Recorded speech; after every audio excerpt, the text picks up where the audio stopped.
Welcome in everyone to a special edition of Valpo Football Weekly, a training camp edition of Valpo Football Weekly. Brandon Vickery with you.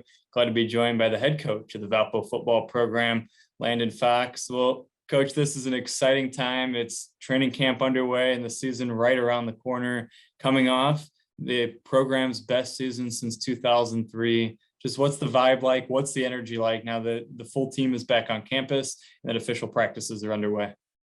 Yeah, I'd say we're all extremely excited in terms of getting the guys back, within the football setting. And to me, when you talk about fall camp or summer camp, that's when you build your team. That's when it's built. You have 25 opportunities, and you have to take advantage of every one of those opportunities. So we're kind of right here at the beginning, number 9, and we're excited about the direction that we're headed. And so we're trying to put as many good days together as we can. And that's what we talk to the players about, is just being consistent in our approach. I think the question that everyone has is a fairly simple one, but quite simply, how has the team looked? I know fans are excited. They want the most insight they can glean from you. So just what are your impressions? How have things gone so far in the time you've had with the team on the field? Yeah, so the expectations are high. We embrace that part of it. We're excited about the momentum that we've built, but now, hey, there's going to be a target, and people understand, hey, this team has gotten better, and so if we want to continue to elevate it, we got to move our target in a positive forward direction. And so we're asking our best each and every day when they go out there. We need to be the best version of yourself that you can be, which is going to help our football team. And I would say for the most part we've done that, but at times when we haven't, that's something that we will address and talk about, so that our football team can continue to take steps forward. I guess I have to ask the obligatory preseason poll question. Your team picked 6th out of 11, middle of the pack in the preseason poll. How do you look at preseason polls? How do you address it, if at all, when it comes to addressing it with the team? I think you always talk about everything, right? Communication fosters trust. You address it. You always talk. Don't ever leave an elephant in the room. And our guys are very confident in where we're at as a football team, and they should be, because of the work that they put in. The hard work. And so was there maybe some disappointment there? Sure. And I like that. And because we're not going to apologize for wanting to win the league each and every year. Now, is that possible? I don't know. But the thing that we're going to do is we're going to prepare and work as if we can. I would say that's the main part, the main focus that we can control, because we can't control the preseason, rankings. Now we can talk, in terms of hey, we get picked first. I told the guys, I say, hey, we get picked first. I'm not going to run from that. I'm going to embrace it. Say, obviously they think we have a good football team.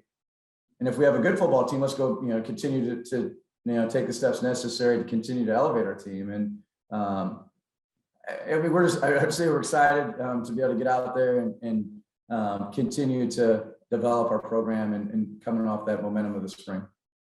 We talk so much about relationship building, and specifically this time of year, and you touched on it in your previous answer, but specifically, how do you do that? How do you foster the chance to build those relationships within the program during fall camp in particular, with so many newcomers joining the program? What does that look like at this time of year?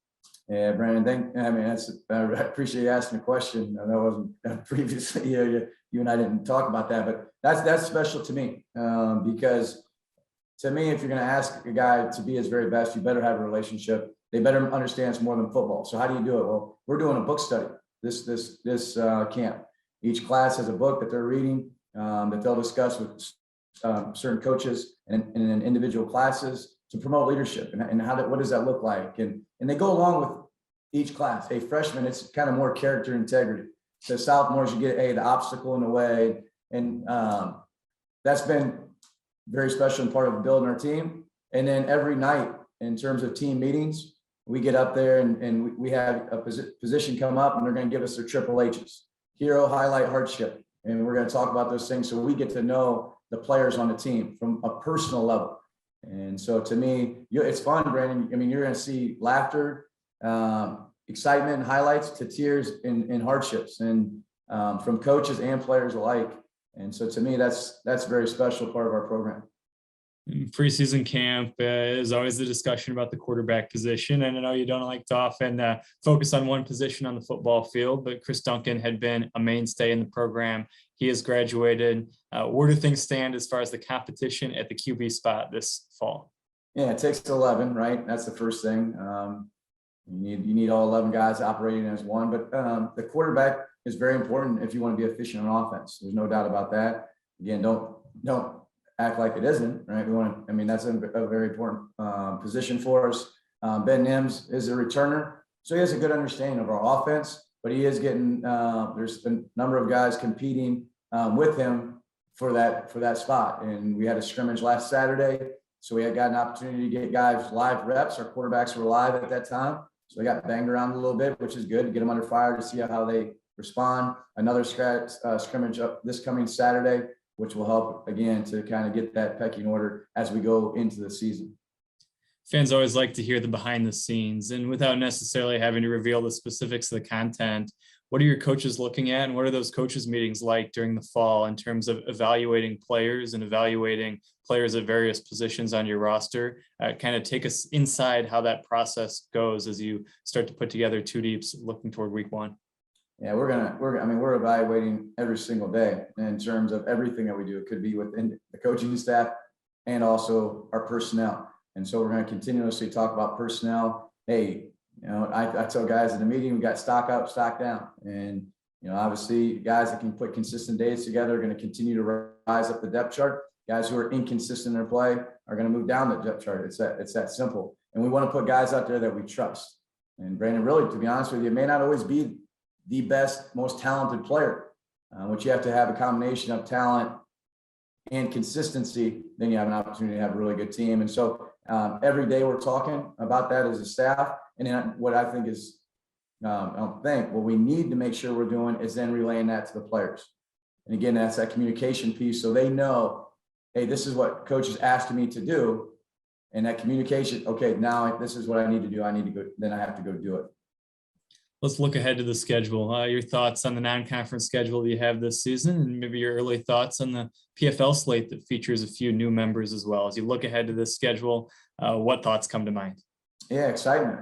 In terms of the non-conference, it's unique in terms of you have a local team in Indiana Wesleyan that we're playing, so it's an easy 2-hour bus ride to go play them, and they're excited. And be transparent that they want an opportunity to beat an FCS team. It's one of the reasons they scheduled the game. And so that's on their radar. And so we're going to get their best game. And so we better be prepared for that. And then week 2, we're going to go play one of the best teams in FCS, if not the best team in FCS football, against North Dakota State in the Fargo Dome. It's going to be a great experience for our guys. We talk about, hey, our goal at each and every year is to win the Pioneer Football League. Well, if that's the goal, that's who you're going to be playing in the playoffs. And so you have to prepare yourself for that experience in that situation. And then we get to go play a home game here in our third game against Dartmouth. And, in terms of name recognition out of the Ivy League, excited for that. And they've won the Ivy, I believe, 3 years in a row, and have lost, I think, maybe two, 3 games in that 3-year stretch.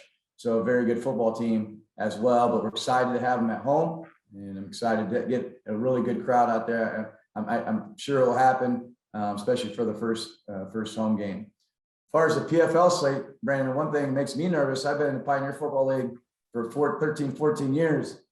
I don't know where to go at St. Thomas. Every other school, I know exactly where to park the bus, where to go eat, where the hotel is. So that does present some differences that you have to figure out. In terms of traveling and just the logistics behind it, but it also brings in 2 very good teams as well, with Presbyterian and St. Thomas joining the league, both of which we play. And so those will be big challenges for us. And again, we just don't have as much familiarity with them as a staff or with myself as I do the other teams. But it's going to be a really competitive league in terms of there's a lot of teams, a number of teams. You could say there's 8 teams that would have an opportunity to win the league, and might be more, but I'm just saying it's going to be a number of teams who have the ability to do that. Well, I know how valuable your time is at this time of year, so thanks for carving out a few minutes with us, and best of luck with the rest of camp. Thanks, Brandon. There he is, the head coach of the Valpo football program, Landon Fox. This is Valpo Football Weekly, and it's brought to you by our friends at Lakeshore Bone and Joint Institute.